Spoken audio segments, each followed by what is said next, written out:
वालेकुम गाइस। उम्मीद है आप सब ठीक होंगे और जो आपकी पढ़ाई है गाइस बहुत ही अच्छी हो रही होगी। अच्छा गाइस, जैसा कि आप मुझे जानते हैं, मेरा नाम काशिफ अली है और मैं एक मेडिकल स्टूडेंट हूँ। अच्छा गाइस, मैंने आज जो मेरा ये बेसिकली वीडियो है वो वन शॉट वीडियो है according to biology first year. Guys, इसमें मैंने बहुत ही मेहनत की है और इंशाल्लाह जैसा कि फर्स्ट ईयर बायोलॉजी का एक वीडियो है, वन शॉट है। मैंने रैंडम पॉइंट्स उठाई है हर एक चैप्टर से, ठीक है। Means whole biology first year से मैंने ये पॉइंट्स उठाई है जो कि बहुत ही इंपॉर्टेंट है पीएमडीसी के अकॉर्डिंग। और इंशाल्लाह first year chemistry, inter chemistry, first year physics, inter physics और लास्ट में इंटर बायोलॉजी का ये मैं लास्ट में 5 वीडियोस बनाऊंगा इंशाल्लाह पर डे पर, जिसमें मैंने बहुत मेहनत की है। बल्कि इंशाल्लाह मैं ट्राई करूंगा बहुत अच्छी अच्छी पॉइंट्स लिखूं। एक पूरा जो होल चैप्टर है, बल्कि यूं के लिए होल जो बुक है अकॉर्डिंग टू पीएमडीसी, मैं सबकी वो एक वन शॉट वीडियो में पॉइंट्स क्लियर करवाने की कोशिश करूंगा। तो आज हम बात करें वो इंपॉर्टेंट पॉइंट्स जो अकॉर्डिंग टू पीएमडीसी के मुताबिक बहुत इंपॉर्टेंट है, बट कुछ पॉइंट्स जो सिंध में नहीं है, इसलिए मैंने उसमें कुछ मिक्सर की है according to the Punjab text book. वो है first year biology one shot. तो गाइस, ये जो मेरा वीडियो है वन शॉट वीडियो है वो अपलोड मैं करने वाला हूँ अपने चैनल जो कि दिस साइंटिस्ट अकेडमी। तो गाइस, अगर ये मेरा वीडियो आपको अच्छा लगे तो kindly subscribe my channel and also share with your friends. तो आइए गाइस, देखते हैं हम अब वन शॉट जो first year biology according to PMDC Dow and JSNU. तो हम बात कर रहे हैं chemical compounds. Guys, these are very simple and most important. अब ये देखें कि वाटर जो है बैक्टीरिया में कितना होता है 70%, और मैमेलियन सेल में भी कितना होता है 70%। It's very easy. और प्रोटीन जो होती है बैक्टीरिया में कितनी होती है 15%, और मैमेलियन में कितनी होती है 18%। कार्बोहाइड्रेट कितना होता है बैक्टीरिया में 3%, और मैमेलियन में कितना होता है 4%। और लिपिड्स गाइस कितनी होती है बैक्टीरिया में 2%, और मैमेलियन में कितनी होती है 3%। तो guys, these are very simple which are the very important in the bacterial cell and mammalian cell। तो गाइस, जो वाटर है वो तो सेम हो गया, मगर जो प्रोटीन कार्बो एंड लिपिड है these are very different, that's why these are very important for the concept of PMDC or NMDK। तो गाइस, ये chemical components biology bacterial cell और मैमेलियन सेल हो गया। अब आते हैं हम कुछ परसेंटेज की और कुछ पार्ट्स की। जैसा कि आप जानते हैं बोन, बोन में कितना परसेंट वाटर होता है। तो गाइस, जो ये वाटर होता है H2O वो कितना होता है बोन में, वो होता है 20%। और अगर हम बात करें ब्रेन की, तो गाइस ब्रेन में कितना होता है 85% water present in the brain. Okay, अब आते हैं हम heat of vaporization. It's very very important. Heat of vaporization कितनी होती है ये कह रहे हैं कि वाटर की, किसकी, वाटर की कितनी होती है जो हीट ऑफ वेपराइजेशन वो है 574 किलो कैलोरी पर किलोग्राम। तो गाइस, 574 किलो कैलोरी पर किलोग्राम जो है वाटर की हीट ऑफ वेपराइजेशन है। ओके, अब आते हैं हम प्लाज्मा मेम्ब्रेन की तरफ। प्लाज्मा मेम्ब्रेन की कंपोजिशन किस कंपोनेंट से होती है। तो गाइस, इसमें 60 to 80% होती है प्रोटीन, किसमें, प्लाज्मा मेम्ब्रेन या सेल मेम्ब्रेन में। 20 to 40% क्या होती है, लिपिड। तो गाइस, क्या हो गया, प्रोटीन में कितनी होती है सॉरी प्रोटीन कितनी होती है 60 to 80% किसमें, प्लाज्मा मेम्ब्रेन में। और 20 to 40% होती है लिपिड, किसमें, प्लाज्मा मेम्ब्रेन में। क्योंकि लेके प्रोटीन और लिपिड मिलकर प्लाज्मा मेम्ब्रेन बनाती है। ये इसकी क्या है, परसेंटेज है। लास्ट में हम आते हैं वैक्सीन। गाइस, ये पंजाब के हिसाब से वैक्सीन आपने पढ़ा होगा, जो एडवर्ड जीनर ने फर्स्ट टाइम डिस्कवर की थी, बल्कि इनके लिए इन्वेंट की थी। तो वैक्सीन अवेलेबल होती है HAV और HBV। जो हेपाटाइटिस HAV है और HBV है, इनके लिए अवेलेबल है, means these are curable, but not available for HCV। तो भाई, जो HCV है इसके लिए कोई भी वैक्सीन अवेलेबल नहीं है, मगर A और B के लिए अवेलेबल है, ठीक है। अब आते हैं हम कुछ बैक्टीरिया की तरफ।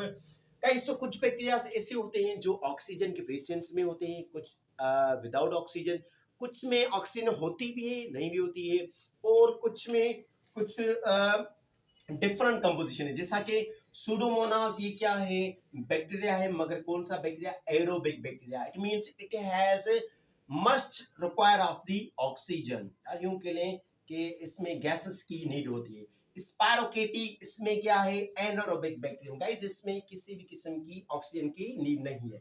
ई कोलाई, फैकल्टेटिव एनारोबिक, इसमें हम दे भी सकते हैं या ना भी दे, कोई भी इसमें इश्यू नहीं है, या यूं के लिए ये दोनों हो सकता है। और कैम्फिलोबैक्टर क्या है, माइक्रो एरोफिलिक बैक्टीरिया, मींस यूं कह लें कि इसमें ज्यादातर इफेक्ट नहीं होता ऑक्सीजन का, ठीक है, ये दोनों सेम लग रहे हैं मगर ये इसमें ज्यादातर नहीं होता, और ये इसमें हो भी ना होगी कोई भी फर्क नहीं है, और इसमें ऑक्सीजन नहीं होगी और एरोबिक में ऑक्सीजन होती है। These are the bacteria and these are the formation in which they exist in their environment. तो गाइस ये हो गए बैक्टीरिया के टाइप्स और ये होगी उनकी रिक्वायरमेंट।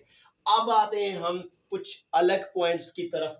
जो गाइस ब्लड वेट होता है, ब्लड का वेट वो तो आपको पता होगा 5 to 6 लीटर्स होता है, मगर वेट की बात करें तो 1/12 part of our body, means हमारे बॉडी का 1/12 जो पार्ट है वो कौन ऑक्यूपाई करता है, वो ब्लड करता है। Okay, total volume of air in lungs, guys तो टोटल वॉल्यूम एयर कितना होता है लंग्स में, 5 लीटर, और यूं के लिए 5000 क्यूबिक सेंटीमीटर। ओके, और हम आते हैं टाइडल वॉल्यूम की तरफ, वो होता है 450 और 500 क्यूबिक सेंटीमीटर, या यूं के लिए half litre. Tidal volume guys क्या है, यूं के लिए कि अब मैं आपको पढ़ा रहा हूं, कोई एक्सरसाइज नहीं कर रहा हूं, मैं नॉर्मली आपको पढ़ा रहा हूं, इट मींस मैं नॉर्मल ब्रीथिंग कर रहा हूं, वो जो ब्रीथिंग वो आउट भी हो इन भी हो, तो वो कितना होता है, इनहेल सॉरी एक्सहेल कितना करते हैं हम, 450 और 500 और हाफ लीटर ऑक्सीजन जो हम क्या करते हैं, या यूं के लिए कैपेसिटी वो क्या होती है, बाहर जाती है। और वाइटल कैपेसिटी कितनी है गाइस, अब देखें, अगर हम एक्सरसाइज करेंगे तो हमें सफोकेशन महसूस होगी, या यूं कह लें कि हमें एटीपी की बहुत जरूरत होगी, तो उस लिहाज से जो 4 लीटर होता है वो हमारे लंग्स से क्या आउटेक हो जाता है। टोटल कितना है 5 लीटर्स, 4 लीटर्स क्या होता है आउटेक, क्योंकि हम उस वक्त क्या कर रहे होते हैं, एक्सरसाइज। ओके, उसमें बहुत क्या होती है, कैपेसिटी ऑफ दी ऑक्सीजन। तो वाइटल कैपेसिटी किसको कहते हैं, एक्सरसाइज के दौरान 4 लीटर्स क्या होता है, आउटेक जाता है, और जो बचता है लास्ट में 1 लीटर उसको हम कहते हैं रेजिडुअल वॉल्यूम। गाइस क्या कहते हैं उसको हम, रेजिडुअल वॉल्यूम। ये हो गया according to concept of the oxygen, और ये हो गया वेट। अब आते हैं हम गाइस, अब यूं कह लें कि 1 आरबीसी है, रेड ब्लड सेल है, तो उसमें कितने हेमोग्लोबिन होंगे, तो गाइस 280 मिलियन हेमोग्लोबिन होंगे मॉलिक्यूल 1 आरबीसी में, ये आ चुका है एमसीक्यूज, तो that's why I write down this beautiful point. Okay guys, अब आते हैं हम इंस्पायरेशन और एक्सपायरेशन की तरफ। इंस्पायरेशन और एक्सपायरेशन में क्या है, इंस्पायरेशन हम इनहेल करते हैं ऑक्सीजन को, एक्सपायरेशन में हम कार्बन डाइऑक्साइड आउटेक करते हैं। मगर जो इंस्पायरेशन है इसमें क्या होता है, वॉल्यूम बढ़ता है, क्योंकि जो एयर इनटेक होगी तो वॉल्यूम क्या होगा, ऑब्वियसली बढ़ेगा, मगर इसका जो प्रेशर है वो क्या होता है गाइस, डिक्रीज होता है। ओके, और एक्सपायरेशन में क्या करते हैं हम, अपनी जो एयर है, या यूं कह लें जिसे हमने 450 पढ़ा, 500 पढ़ा, नॉर्मल ब्रीथिंग में or in exercise mode 4 litre बाहर जाता है, तो उस वजह से वॉल्यूम क्या होता है, डिक्रीज होता है, मगर उस दौरान क्या होता है, जो प्रेशर होता है वो इंक्रीज होता है। ठीक है, तो इंस्पायरेशन में volume increase, pressure decrease, expiration में volume decrease and pressure increase. Okay guys, आपने पढ़ा होगा जो लीफ होता है उसमें तकरीबन जो 12,000 क्या होते हैं, स्टोमेटा होते हैं। ठीक है, तो जो लीफ है, यूं के लिए कि एक प्लांट है। हाँ तो गाइस मैंने बात की जो लीफ होता है, किसका लीफ, टोबैको, टोबैको एक प्लांट है, उसका जो लीफ होता है उसमें कितने स्टोमेटा होते हैं, वो होते हैं 12,000। आपको पता होगा जैसे कि हमारा लंग्स है उसमें से हम इनटेक भी करते हैं ऑक्सीजन को, आउटेक भी करते हैं, यही एक ऑर्गन है एनिमल्स में, मगर जो प्लांट है उसमें कौन सा ऑर्गन होता है, वो होता है stomata, through which they exchange there gases. तो 12,000 स्टोमेटा होते हैं टोबैको लीफ में। ओके गाइस, अब आते हैं हम बैक्टीरियोफेजिस पर। बैक्टीरियोफेजिस आपको पता होगा ये क्या है, मगर इसको डिस्कवर किसने किया, टोवार्ट एक साइंटिस्ट था, 1915 में इसने इसको डिस्कवर किया। उसके बाद 2 इयर्स के आफ्टर 2 इयर्स डी हैरली उसको एक्सप्लेन किया, मींस यूं कह लें कि after discovery of the Twort, next में डिस्कवर किसने किया था इसको, डी हैरली 1917 में। ठीक है गाइस, और अब आते हैं हम हेमोग्लोबिन की तरफ। हेमोग्लोबिन में कितनी चेन्स होती हैं गाइस, 4 चेन्स होती हैं, जिसको हम 2 अल्फा कहते हैं, 2 बीटा। एक अल्फा में कितने होते हैं चेन्स में, यूं कह लें कि अमीनो एसिड्स 141, और बीटा में कितने होते हैं 146। Basically haemoglobin is a kind of the protein. Okay guys, अब आते हैं हम इंसुलिन। इंसुलिन भी एक तरह की प्रोटीन है। इसमें कितनी चेंज होती है? 2। एक में 21 अमीनो एसिड, दूसरे में क्या होते हैं? 30। तो ये टोटल हो गए 51। और इसमें से अगर हम बात कर लें तो ये होते हैं 574 क्या होते हैं? Amino acids. ठीक है गाइस, तो ये हो गया मेरा एक one shot video according to first year biology, जिसमें मैंने बहुत ट्राई की है कि आपको बहुत बहुत अच्छी पॉइंट्स में दिखाऊं। और ये जो है पॉइंट्स इंशाल्लाह आपको काम आएंगी एनएमडीकेट में, जो कि टेस्ट होने वाली है नेक्स्ट संडे 10 सितंबर को।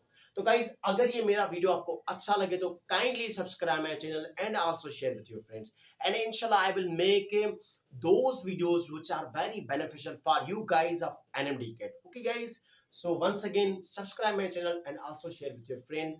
See you next video. Allah Hafiz.